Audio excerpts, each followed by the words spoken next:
I'm at the lovely Ramoji Film City in Hyderabad. Now, the last couple of occasions when I was in Hyderabad, it was all about the rear seat comfort of the car.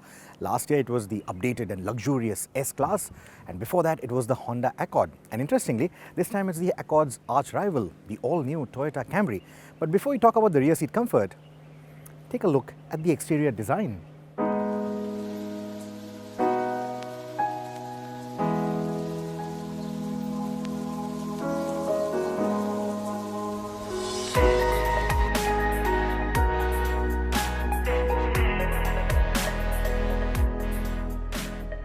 The word Camry originates from the Japanese word kanamuri, which translates to crown.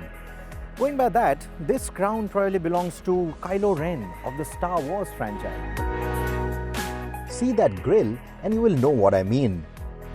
The new Camry's design has a high degree of aggression to it that is very new to this bloodline. It is quite a looker. Calling the Camry a looker would have been a crime until a few years back. That is how boring it used to look. But then it also made it the ideal choice for anyone looking for an elegant or an understated design in the premium sedan space. Not anymore. If you still need that sort of a thing, you might have to look at something like the Volkswagen Passat. Get one of these in a white or a grey and it might still go unnoticed. But get one of the blacks or the red and it's going to shout that you're doing well in life. A couple of years back, Toyota's top boss, Akio Toyoda, gave a strong directive to his designers to move away from understated and neutral designs. And therefore, there has been a conscious effort to make the Camry look more sporty now. After all, this model line has been one of their best sellers with over 90 million Camrys out there on the road already. In fact, elsewhere in the world, there's a sportier and faster Camry TRD2, and that looks the part. The other factor that has allowed such sporty designs is Toyota's new global architecture, or TNGA. It has spawned a series of new modular platforms, and their packaging is such that TNGA has allowed the designers to have a lower roof and a lower bonnet, which in turn makes the car look low-slung and athletic. In the case of the new Camry, the bonnet is 40 mm lower than before, while the roof is lowered by 25 mm. And yet, getting in and out of the car is not a worry at all unless you are a very tall person. As always, the rear seat of the Camry is a very relaxing place to be in. And the switches on the center armrest have now made way for a touchscreen system which controls the air conditioning, the audio unit, and also the recline functions for the rear seat. At the front of the cabin are sweeping lines that are a page out of the Lexus design book. I would have liked a higher resolution on the otherwise basic infotainment and finer fonts on the switchgear to go with the sophisticated appeal of the dashboard. But it's a very Japanese thing and loyalists of the Toyota brand might like it that way. The Camry also features a powerful 3-zone climate control and ventilated seats, but only at the front. It may not be visible from where you're watching, but from where I'm sitting, the space here is definitely roomier than the outgoing car. Now, room was never a concern in the previous Camry as well, but more is always better. As before, you again get reclining functions and reach functions for the front seat right from the back, so you can increase space further. You can easily sit in here with a 15-inch laptop and carry your work to the car as well. But with the kind of comfort that this offers, I would rather relax than work. Oh, and also, you remember those ungainly grab handles that you had on the seats of the previous Camry?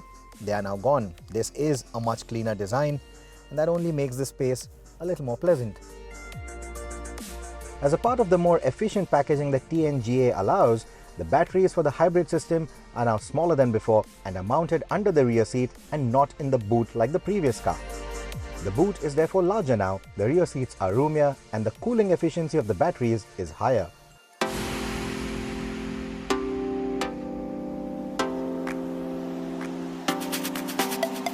And that brings me to the front seat. The TNGA has also reduced the center of gravity or lowered the center of gravity for all the cars that adopt the various TNGA platforms. And the floor placement of the batteries further adds to that cause. So when you're driving on the highway at highway speeds, the car feels more stable. And when you hit the bends, there is much lesser vertical movement as compared to what you had in the Camry previously. It feels stouter and it doesn't have that tail-heavy feeling that the Camry previously had. The new Camry will only be offered in a hybrid avatar, no petrol or diesel variants, and that is a great move by Toyota to towards lowering the fossil fuel consumption. The batteries used in the India spec model are the cheaper NIMH kind and not the lithium-ion ones. But during our 200-kilometer long drive combining the city and highway runs, they would recharge quite quickly and never ran out of juice. On the internal combustion end of this hybrid drivetrain is a 2.5-litre petrol engine like before. But this is a new engine that has a longer stroke, a higher compression, and it uses a tumble flow induction for the air-fuel mixture. What that translates into is cleaner combustion and in turn, better fuel economy.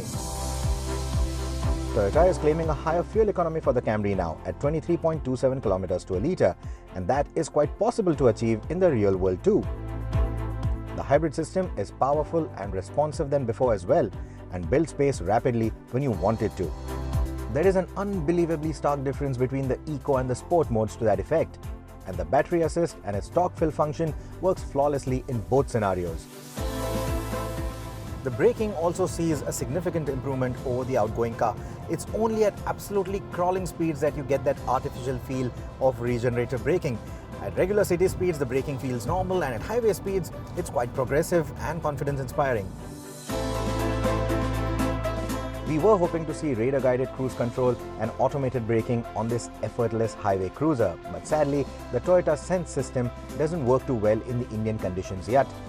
But on the safety fronts, you do get quite a bit of kit, and the Camry has a 5-star NCAP rating too. The steering setup also sees quite a bit of improvement. For beginners, it is well weighted and it's also more direct now. The Asia spec model also gets paddle shifters on the steering wheel, which lets you choose between 8 presets for the eCVT transmission. The CVT has its inherent rubber band effect, but be gentle on the throttle and the battery assistance nicely masks it and still makes progress as you would expect. Before you know it, the Camry would have hit illegal speeds and the car still remains more composed than before. The biggest change, however, is the suspension setup. It now employs a double wishbone setup at the rear, and that has made a lot of difference. The previous Camry, it felt a little wallowy, it felt a little floaty at highway speeds, and if you were to hit undulations at those speeds, it would feel quite bouncy. The new one doesn't.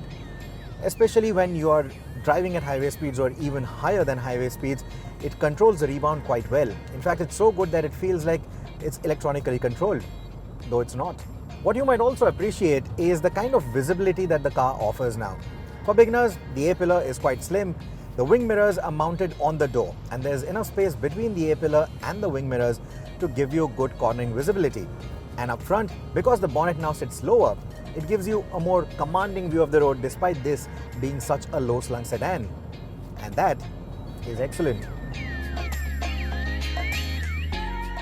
My only grudge about the new Camry is the fair amount of wind noise above the 120 km/h mark, which a simple acoustic glass could have solved.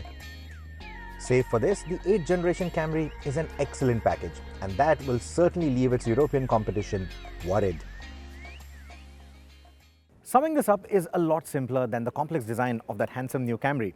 Despite its sporty intentions and its taut dynamics, it has an excellent ride, and therefore the rear seat comfort is still one of its biggest facets.